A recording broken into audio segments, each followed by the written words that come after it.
Hello students, मेरे YouTube channel नव्या online classes में आप लोग का स्वागत है। और ये क्लास 10 का सेशन है। मैं उमेश सर मैथ लेकर के आया हूँ। द्विघात समीकरण पढ़ रहे हैं, अलजेब्रा का ये एक चैप्टर है।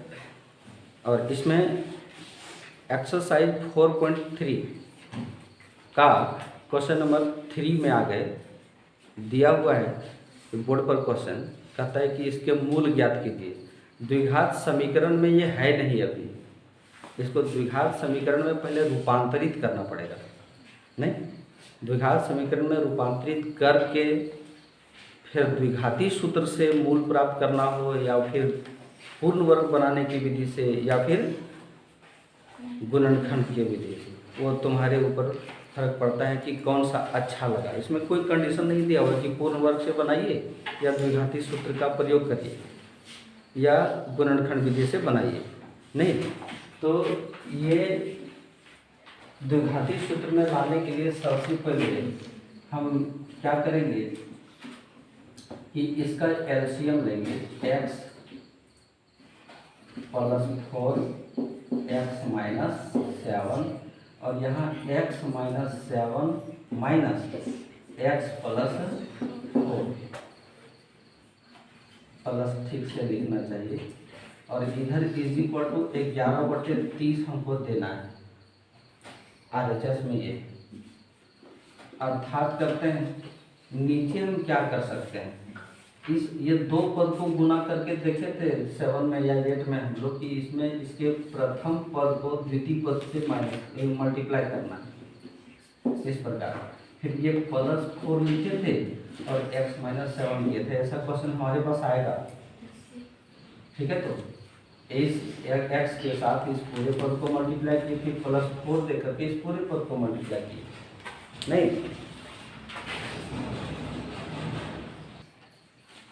यहाँ पर इस 11 - 11 इस 11 को ऊपर ऊपर कटा सकते हैं। कटा दें कि आगे चल करके कटा दें? कटा दें तो -1 बचेगा। नहीं, और ये -1 जो है वो 30 से मल्टीप्लाई, यहाँ क्रॉस मल्टीप्लिकेशन लग रहा है ना, वही लगा रहा है। तो यहाँ पर 1 बचता है, तो 1 को इस पूरे पद से मल्टीप्लाई करेंगे तो x², साथ ही इसको यहाँ -3x करेंगे और -28 करेंगे। प्रॉब्लम है = जब -30 को यहाँ 1 है बचा हुआ, -30 हो जाएगा। सही है, इधर करते हैं x² - 3x - 28 + 30 = 0। यहाँ से लेते हैं, अर्थात x² - 3x + 2 = 0। यहाँ से तुम्हारे पास रास्ते बहुत सारे हैं। कौन सा रास्ता? गुणनखंड। तो गुणनखंड 2 का करेंगे तो -2 × -1 -2 × -1 क्या हो जाएगा? 2 हो जाएगा। हमको 2 ही लाना है, और -2 और -1 -3 आ गया ना, क्या है कि नहीं? ठीक, गुणनखंड से बनाओगे ना तो सबसे पहले तुमको फायदा ये है कि स्पेस बच जाएगा, सीमित जगह वहाँ रहेगा। नहीं, तो स्पेस बचाने के लिए हम गुणनखंड का प्रयोग कर लेंगे। तो x² - x -2x + 2 = 0। क्लियर? अब x का वैल्यू निकालेंगे तो x - 1 - 2 x - 1 = 0। कंप्लीट है ना? अर्थात x - 1 और x - 2 = 0। फिर आ गया क्या? x - 1 = 0 और x - 2 = 0। अब यहाँ पर x का मान आ गया 1 और 2। ये 2 मान जो आया वो शुरू से हम तुमको बता रहे हैं कि हम इन दोनों मानों का नाम अलग अलग कर दिए हैं। ठीक है, दोनों मान का नाम अलग कर दिए। एक मान को हम अल्फा कर दिए और दूसरे का बीटा कर दिए। कुछ टीचर लोग x का 2 ही मान ऐसे ही रख देता है, तो ये भी जो है सही पर सही है, और ये भी जो है वो सही पर सही है। ठीक है, तो x के लिए तुम यहाँ पर 2 मान रख लो या इसको अल्फा बीटा मान कर दो, कोई दिक्कत नहीं है। ठीक है, द्विघाती सूत्र में 2 मूल आते हैं, त्रिघाती सूत्र में, त्रिघाती समीकरण में 3 मूल आएंगे, है ना, अल्फा बीटा और गामा। थोड़ा सा चैप्टर नंबर 2 में ये दिखाया गया है, त्रिघाती बहुपद वाला में 3 मान उसमें दिया हुआ, अल्फा बीटा और गामा, और अभी नहीं तो देख सकते हो निकाल करके, है दिया हुआ, है कि नहीं। तो वहाँ यही बहुपद था, और अब यहाँ आ गया वही चीज समीकरण, इज इक्वल टू 0 कर दी तो समीकरण बन गया ना, तो इसमें हड़बड़ाने की बात नहीं है।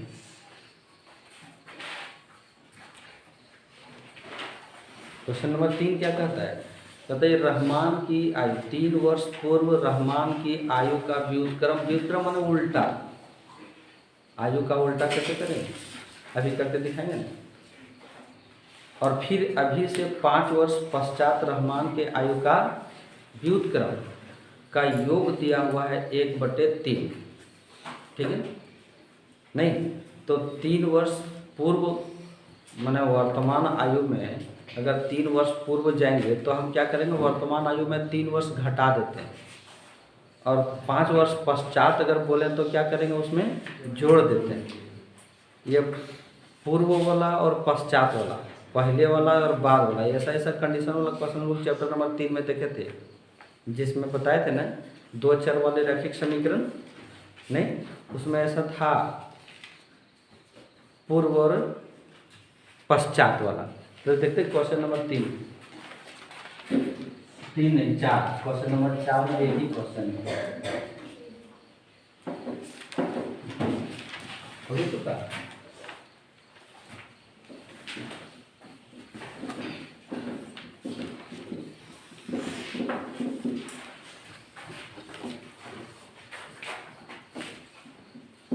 लिखेंगे माना रहमान की वर्तमान आयु इज इक्वल टू x वर्ष, तो 3 वर्ष पूर्व क्या हो जाएगा, हाँ 3 वर्ष पूर्व रहमान की आयु is equal to x minus 3 वर्ष, ये 3 फिर से लिखना चाहिए कंप्लीट, और 5 वर्ष पश्चात रहमान की आयु जो हो जाएगा वो x प्लस 5 वर्ष, क्या ऐसा हो गया। अब यहाँ पर 3 वर्ष पूर्व रहमान की आयु x माइनस 3, इसका व्युत्क्रम क्या होगा, उल्टा व्युत्क्रम, इसके नीचे हम 1 दे सकते हैं, तो इसका व्युत्क्रम 1/x माइनस 3 नहीं हो जाएगा। 5 का व्युत्क्रम क्या होगा, 1/5, उल्टा, ठीक है। तो उसी प्रकार इसका व्युत्क्रम 1/x प्लस 5 हो जाएगा कि नहीं, वही तो करेंगे व्युत्क्रम, प्रश्नानुसार करो, लिखेंगे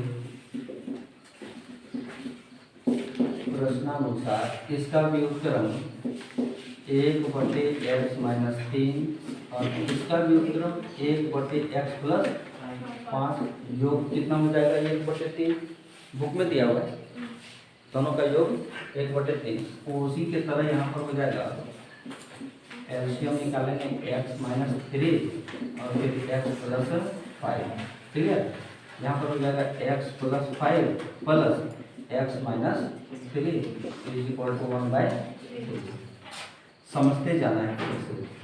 नीचे मल्टीप्लाई करेंगे x को x प्लस 5 से माइनस 3 और x प्लस 5, कंप्लीट है ना। थोड़ा हाथ जल्दी जल्दी कर दे रहे हैं, चला दे रहे हैं, 2x हो जाएगा, यहाँ कटेगा नहीं, लेकिन 5 में 3 जगह तो क्या बचेगा plus 2 is equal to 1/3, complete है ना। एक स्टेप और बढ़ते हैं, 2x प्लस 2 बटे x square plus 5x minus 3x minus 15 is equal to 1/3। सही है। x प्लस एक्स 2x, 5 में 3 जाएगा तो प्लस 2 बचेगा। नीचे इस x के साथ इस पूरे पद को यहाँ मल्टीप्लाई किए, माइनस 3 हम दिए यहाँ, और फिर इसके साथ पूरे पद को मल्टीप्लाई किए। क्लियर। ऊपर में 2x प्लस 2 है, नीचे x square plus 5x plus minus minus 3x plus minus minus 5 दिया, 15 इज इक्वल टू 1/3। कंप्लीट। आगे बढ़ते हैं, यहाँ से करते हैं। इसको इससे मल्टीप्लाई कर देते हैं, लेकिन पहले इसको इससे कर लेते हैं। एक है ना, इस पूरे पद को यदि 1 से मल्टीप्लाई करेंगे तो वही रहेगा ना, क्या रहेगा, तो एक्स स्क्वायर, और साथ में एक काम और करते जाओ, 5x में 3x माइनस करते जाओ तो प्लस 2x बचेगा, और माइनस यहाँ 15 होगा, 15 कंप्लीटली एकदम समझना। ठीक है। अब इसको इससे मल्टीप्लाई करेंगे तो ये 2x प्लस 2 कर दिए, x square plus 2x minus 15 minus 3 दूनी 6x minus 6 is equal to 0। एक स्टेप को हम थोड़ा घटा दिए। समझने में अगर परेशानी हो तो इसको मिटा के फिर हम लिखेंगे। ठीक है। तो एक्स स्क्वायर 2 में 6 जाएगा तो माइनस 4x बचेगा ना, माइनस 15 और माइनस 21 इज इक्वल टू 0। यहाँ से हमको लगता है गुणनखंड ज़्यादा उपयुक्त रहेगा। 7 तिया 21 होता है, और 7 में 3 घटाएंगे तो 4 बचेगा, नहीं 3 में 7 घटा तो माइनस 4 बचेगा ना। फिर तो गुणनखंड लगा दें, x square plus 3x minus 7x, सही है। तो minus 21 is equal to 0। X अर्थात दे लो x plus 3 minus 7x plus 3 is equal to 0। सही है। तो x प्लस 3 और x minus 7 is equal to 0। Clear. तो x plus 3 is equal to 0 और x minus 7 is equal to 0। तो x is equal to minus 3 और 7। तो किसी का ये जो है ना वो ऋणात्मक में रहता है क्या, नेगेटिव इंटीजर में नहीं रहेगा ना। तो ये जो मान है वो हो गया असंभव। ठीक है। तो x इज इक्वल टू हम क्या लेंगे 7। तो यहाँ पर लिखेंगे रहमान की वर्तमान आयु इज इक्वल टू 7 वर्ष। ठीक है। एकदम VVI क्वेश्चन है, ये अक्सर दे ही देता है।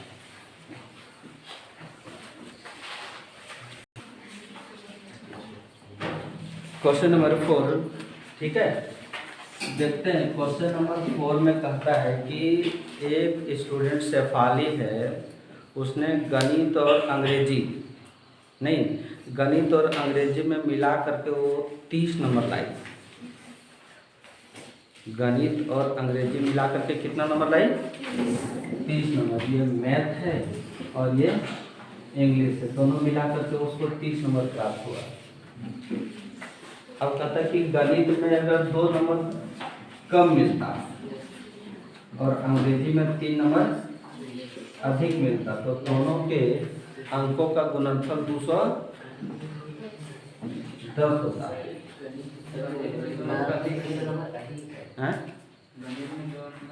हाँ, गणित में 2 नंबर यहाँ पर अधिक कर दो और इसमें कम है ना, इसमें कम है, 3 नंबर कम अंग्रेजी में। यार पटांग लिख दिया तो नहीं, अक्षर बैठा के नहीं लिखे तो यहाँ इससे हमको मतलब नहीं है। ठीक है। अब है कि गणित में कितना नंबर था और अंग्रेजी में कितना नंबर था, ये तो कुछ पते नहीं। एक चर का रैखिक समीकरण है, द्विघात समीकरण है ना। द्विघात समीकरण में हमको मानना भी पड़ेगा, तो एक ही विषय का मानना होगा, दूसरा का निकालना पड़ेगा। कहता है कि दोनों व्यक्ति के पास मिला करके 30 रुपया है। यदि एक व्यक्ति के पास 15 रुपया है तो दूसरे व्यक्ति के पास कितना हो जाएगा? दूसरे व्यक्ति के पास हो जाएगा 30 माइनस 15। इसका मतलब है कि मैथ का अगर हम x नंबर ले लिए, मैथ का यदि हम x नंबर ले लिए तो इंग्लिश का 30 माइनस x होगा कि नहीं? इसके आधार पर है। ऐसा क्वेश्चन तो एक बार फिर पहले आया था बीच में, याद कर, ठीक है। तो वही चीज़ हम यहाँ पर करने जा रहे हैं।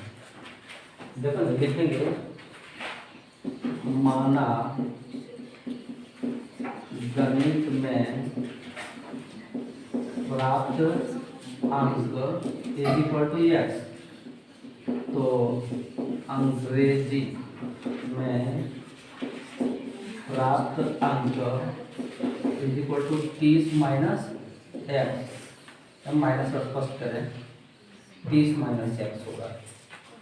अब कहता है गणित में 2 अंक अधिक मिलता और अंग्रेजी में 3 अंक कम मिलता। अब गणित में x मिला हुआ है,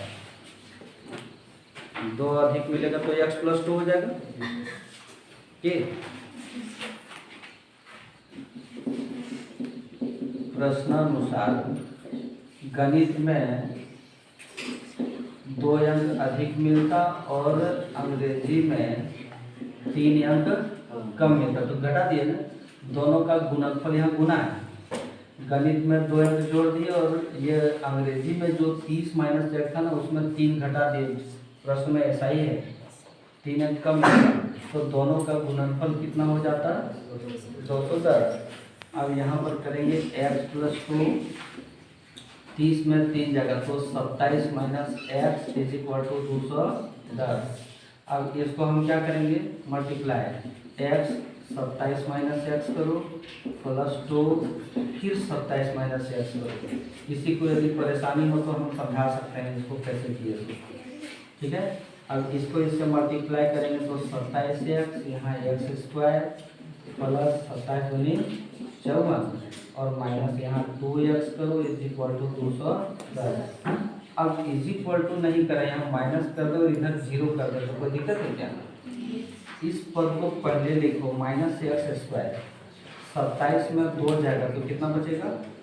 25x प्लस में होगा ना। अब 54 में 210 जाएगा, 210 54 क्या बचेगा? 6। यहाँ क्या बचेगा? 156 होगा ना, माइनस में कि प्लस में, तो 0 आ गया। अब ऐसा वाला एक बार बताया था कि यहाँ पर क्या करना पड़ता है, सो दोनों तरफ माइनस दिए थे, याद है ना। तो सीधे इसको हम x square minus 25x plus 156 हम लिख दें तो कोई दिक्कत नहीं है, ठीक है। अब इसको हम गुणनखंड से बनावें कि अब है जे द्विघाती सूत्र से बनावें? द्विघाती सूत्र से, ठीक है, द्विघाती सूत्र से भी हम बना लेते हैं। और इसको अगर गुणनखंड से हम कर रहे हैं ना तो 11 12 गुने 13, हाँ, तो 25 हो जाएगा। इसको हम अगर करेंगे तो उससे भी बनाएंगे, द्विघाती सूत्र से भी। जरा इसको हम गुणनखंड वाला करके देख लेते हैं। 12 गुने 13 कर दिए, माइनस 12 गुने माइनस 13 की, तो x square minus 12x minus 13x is equal to 156 is equal to 0। x minus 12 फिर माइनस 13 और x minus 12 is equal to 0। किसी को दिक्कत है यहाँ पर? तो x माइनस 12 और x minus 13 is equal to 0, तो क्या हो गया? x minus 12 is equal to 0 और x minus 13 is equal to 0, तो x इज इक्वल टू 12 और 13। x किसको माने हैं?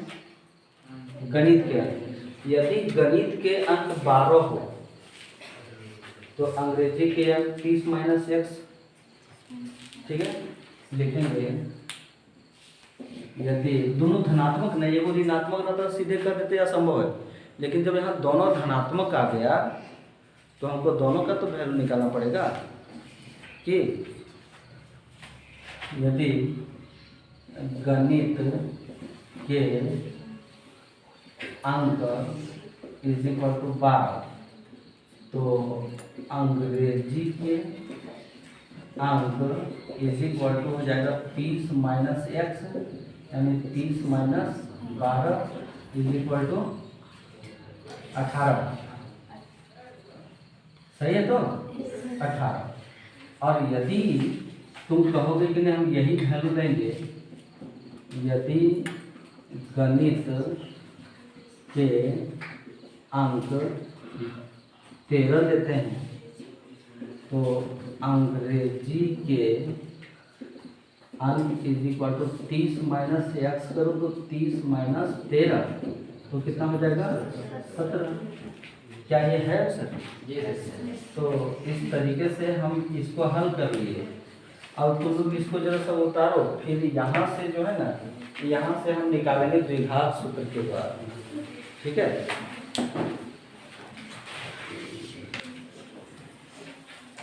इसी को द्विघाती सूत्र से हल करके दिखाते हैं। ये जो मान आएगा ना, इतना ही दूर तक हम लाके छोड़ेंगे, बीच में वही चीज होगा उसमें। क्लियर?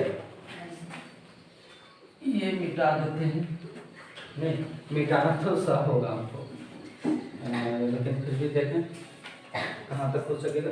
तो इसमें सबसे पहले तुम d निकालना, d is equal to minus B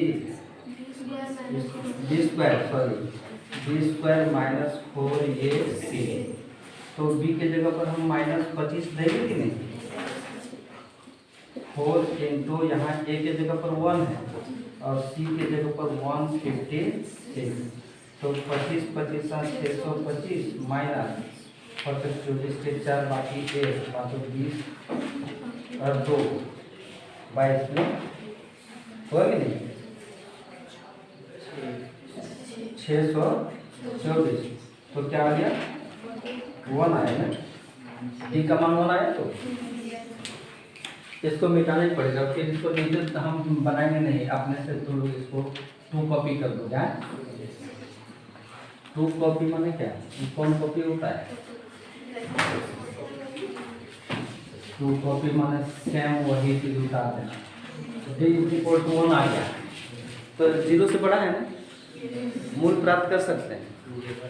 so alpha लिखो यहाँ, चाहे एक्स लिखो, कोई दिक्कत नहीं है। अच्छा, माइनस प्लस रूट बी बटे 2a। हमको शुरू से जो है ना अल्फा और बीटा लिखने का ही आदत बना दिया मेरे सर, जो लंकावा हाई स्कूल में पढ़ते थे ना, उसी समय से वो आदत छूटता ही नहीं, बुझे। इसलिए हमारा वही लिखा जाता है। माइनस 25 करेंगे ना, प्लस रूट 1 100 गुण करोगे तो हम पूरा कैसे कर सकेंगे? 25 हो जाएगा यहाँ